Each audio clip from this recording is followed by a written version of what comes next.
Hey, I'm Nate Wetchen. I'm an illustrator and graphic designer at FNBO. We're going to do some drawing tips today.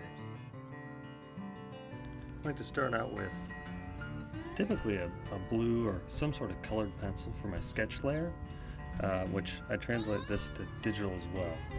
I'll usually have an Adobe Illustrator or Photoshop. I'll have a sketch layer and just do my loose, real light work on there. After that, grab a pencil or pen and start inking, and kind of like comic books, just my dark, kind of more final lines.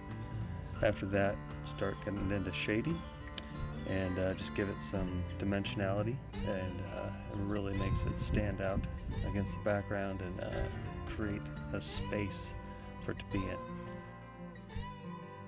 Feel free to check out the full-length video with more tips and tricks for drawing in the link below.